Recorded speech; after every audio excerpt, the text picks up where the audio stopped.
సైఫ్ అలీ ఖాన్ కు ఇతర అఫైర్స్ ఉన్నాయా? మరోసారి కరీనా కడుపుతో ఉందా? సైఫ్ అలీ ఖాన్ పై దాడి ఎందుకు జరిగింది? దాడి చేసిన వ్యక్తికి ఇంట్లో వ్యక్తితో సంబంధముందా? అసలు సైఫ్ అలీ ఖాన్ ఇండస్ట్రీలోకి ఎలా వచ్చారు? ఇవాల్టి స్పెషల్ స్టోరీ.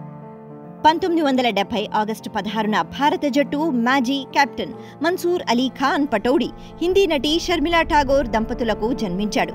బ్రిటిష్ పాలనలో ఇఫ్తికార్ అలీ ఖాన్ అనే నవాబు మధ్యప్రదేశ్లోని భోపాల్ వేదికగా ఉండేవారు.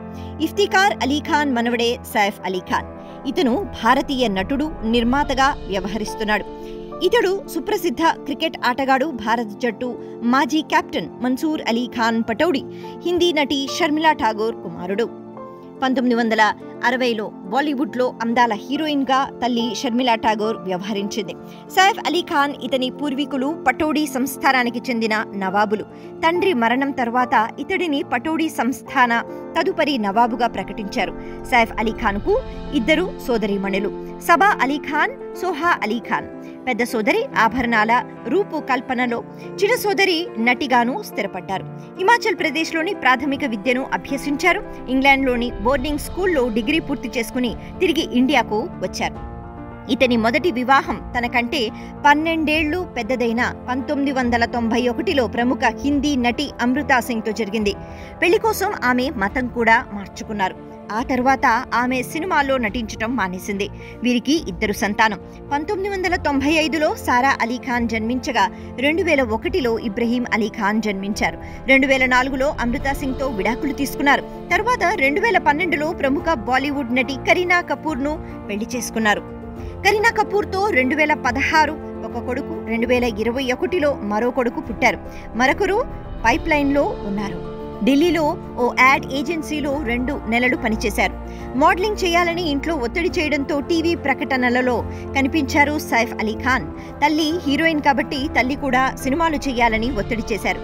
దీంతో ముంబైకి మకాం మార్చారు. 1991 బేఖుడి సినిమా కాజల్ సరసన ఎంట్రీ ఇవ్వాలని దర్శకులు రాహుల్ రావేల్ అవకాశం ఇచ్చారు. కానీ మొదటి షెడ్యూల్ వరకు షూట్ చేసిన సైఫ్ నటనలో మార్పు కనపడలేదట. పేలవ ప్రదర్శనతో విసుగు చెందిన రాహుల్ రావేల్ చేతులెత్తేశాడట. ఆ తరువాత కొన్ని రోజులు శిక్షణ తీసుకున్నారు. 1993లో పరంపర సినిమాలో అవకాశం దక్కగా 1993 ఆగస్టులో పెహ్లా నషా సినిమా విడుదలైంది. ఆ తర్వాత సునీల్ శెట్టి, అక్షయ్ కుమార్తో తదితరులతో కలిసి సెకండ్ హీరోగా అవకాశాలు దక్కించుకున్నారు. ఈ మధ్యలోనే ఆషిక్ ఆవారా అనే సినిమా విడుదలైంది. అయితే 1999లో విడుదలైన హమ్ సాత్ సాత్ హై సినిమాలో బ్లాక్ బస్టర్ పడింది. ఈ సమయంలోనే జింకలను వేటాడిన కేసులో ఇరుక్కున్నారు సైఫ్ అలీ ఖాన్. 2004లో భార్య అమృతా సింగ్తో విడాకులు తీసుకున్నారు. 2005లో సలాం నమస్తే సినిమాతో బాలీవుడ్ స్టార్ హీరోగా ఎదిగాడు. లవ్ ఆజ్కల్ సినిమాతో నిర్మాతగా కూడా సైఫ్ మారారు. 2012లో కరీనా కపూర్ను పెళ్లి చేసుకున్నాడు. వీరికి ఇప్పటికే ఇద్దరు పిల్లలుండగా కరీనా మళ్లీ ప్రెగ్నెంట్ గా ఉన్నట్లు సమాచారం. అయితే ప్రభాస్ కీలక పాత్రలో ఓం రౌత్ దర్శకత్వంలో తెరకెక్కిన మైథలాజికల్ ఫిల్మ్ ఆదిపురుష్ సినిమాలో ప్రభాస్ రాఘవునిగా, జానకి పాత్రలో కృతి సనన్, లంకేష్ గా సైఫ్ అలీ ఖాన్ నటించారు. ఇందులోనూ పలు సన్నివేశాలు తమ మనోభావాలను దెబ్బతీశాయంటూ పలువురు అభ్యంతరం వ్యక్తం చేసిన విషయం తెలిసినదే. ఈ సినిమాలో లంకేష్ పాత్రలో నటించిన సైఫ్ అలీ ఖాన్ పై ఆరోపణలు వెల్లువెత్తాయి. బొట్టు పెట్టుకోకుండా ఇందులో నటించడంపై విమర్శలు వచ్చాయి. ఇక మరో పాన్ ఇండియా సినిమా దేవరలో కూడా సైఫ్ పాత్రకు ప్రశంసలు దక్కాయి. ఇది ఇలా ఉండగా సైఫ్ అలీ ఖాన్ కత్తి పోట్లకు గురయ్యారు. సైఫ్ అలీ ఖాన్ పై దుండగుడి దాడి యావత్ సినీ పరిశ్రమని షాక్ కి గురిచేసింది. గురువారం తెల్లవారుజామున సైఫ్ ఇంట్లోకి ప్రవేశించిన దుండగుడు అతడిపై కత్తితో దాడి చేశాడు. ఆయన ఒంటిపై మొత్తం 6 కత్తిపోట్లు ఉన్నాయి. మెడపై, వెనుముక్కలో తీవ్రమైన గాయాలయ్యాయి.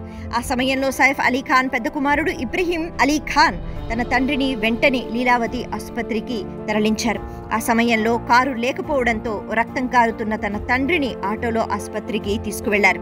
దాడి జరిగిన కొన్ని క్షణాల తర్వాత తీసిన వీడియోల్లో సైఫ్ భార్య కరీనా కపూర్ ఖాన్ ఆటో పక్కన నిలబడి ఇంటి సిబ్బందితో మాట్లాడుతున్నట్టుగా కనిపిస్తోంది. ప్రస్తుతం అతడికి శస్త్రచికిత్స జరిగింది. ప్రస్తుతం ప్రమాదం నుంచి బయటపడినట్లు వైద్యులు చెప్పారు. సైఫ్ అలీ ఖాన్ ఇంట్లోకి దొంగతనం చేయడానికి దుండగుడు ప్రవేశించినట్లు దర్యాప్తులో తేలిందని పోలీసులు తెలిపారు. దాడికి 2 గంటల ముందు సైఫ్ ఇంట్లోకి ఎవరూ ప్రవేశించిన దాఖలాలు లేవని, దుండగుడు ముందుగానే భవనంలోకి ప్రవేశించి దాడి చేయడానికి వేచి ఉన్నట్లు తెలుస్తోంది.